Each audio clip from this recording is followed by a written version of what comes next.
राधे राधे।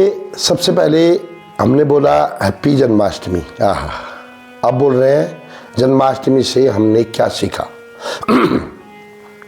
यदा यदा हि धर्मस्य ग्लानिर्भवति भवो भारत अभ्युत्थानम् अधर्मस्य विनाशाय च दुष्कृताम् परित्राणाय साधूनां संभवामि युगे युगे। ये पहला संदेश है। दूसरा संदेश सुन लेना। दूसरी क्या चीज सीखी जन्माष्टमी से। सुई अग्रेभ्यो न दातव बिना युद्धे हे केशव।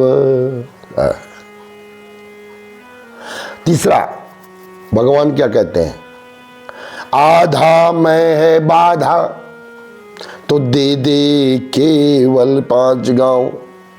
अब मैं बताता हूं, सुनो। सबसे पहले ये भगवान श्री कृष्ण क्या है, ये ब्रह्म है, ये हमारे पिता है, ये हमारे संरक्षक है। और ये कब आते हैं, जब सज्जन व्यक्ति अच्छा काम करता है और उसको कोई दुर्जन व्यक्ति सताता है। पहला बता दो। अच्छा, दूसरा दुर्जन कौन था, दुर्योधन था।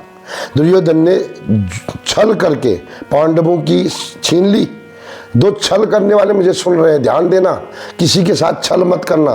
दुर्योधन ने छल करके जुए में पांडवों की संपत्ति हड़प ली। 13 साल वनवास भेजा, बोला इसके बाद दे दूंगा बोला, लेकिन उसके बाद वो मुकर गया। देखो, वादा करके मुकरना मत दोस्तों।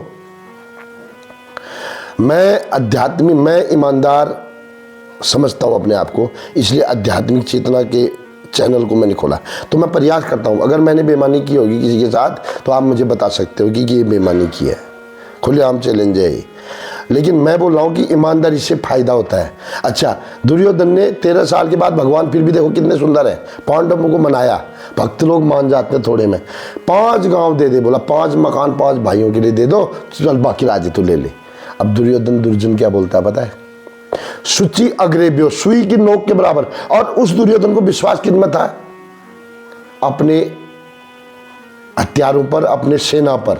और उस मूर्खों को यह पता नहीं है कि भगवान की एक उंगली उठने में ये सब बाढ़ आ सकती है। आई ना, अभी हम कितनी बाढ़ आ रही है, ये भगवान की जो भ्रिकुटी हिलती है थोड़ी, उससे आती है। अब ये पाप बढ़ रहे नहीं बढ़ रहे, इसका फैसला आप खुद ही मन में सोच लेना। तो जन्माष्टमी सिर्फ व्रत, कीर्तन, नाचना और उसके बाद भोजन करना ये नहीं सिखा रही है।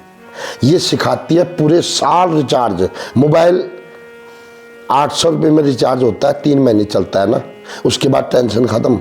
इस जन्माष्टमी में हमने सीखना है कि भगवान श्री कृष्ण के संदेश क्या है और वो अपने परिवार में उतारना। मैं हाथ जोड़ के विनती कर रहा हूँ, हमारे परिवार में अगर भगवान श्री कृष्ण का एक संदेश हमारे बच्चों को पता चल जाए, हमारे परिवार को, तो उनका जीवन सुधर सकता है।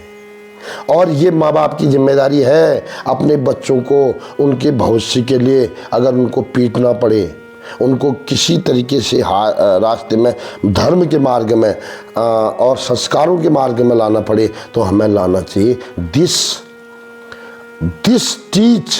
This Janmashtami, the spiritual and scientific and social reason of this Janmashtami is that how to live life, how to behave in the family. तो मिलते हैं किसी और प्रसंग के साथ 24 घंटे के बाद। तब तक बने रहे मेरे साथ, लाऊंगा कुछ नई बात, क्योंकि मैं तो लाता नहीं, मैं तो शास्त्र पढ़ता हूँ और भगवान से प्रार्थना करता हूँ कि अब मैं बोलने लग गया, आप मेरे हृदय में आके बोलना। तो सच बता रहा हूँ, दिस इज माई। देखो, आप लोग सोचते होंगे कि ये क्या बोल रहा है यार। आप लोग, मुझे ये देखना नहीं है, मुझे भगवान ने सिलेक्ट कर रखा है, ऐसा मुझे लगता है। तो मैं मेरे माध्यम से, किसी के माध्यम से तो करेंगे ना, तो मुझे माध्यम बना रखा है। अभी अगले वीडियो में बनाऊंगा कि भगवान इस मोर पंख को क्यों पहनते हैं, इसका आध्यात्मिक रीजन बताऊंगा। तब तक के लिए जय श्री राधे, जय श्री कृष्ण।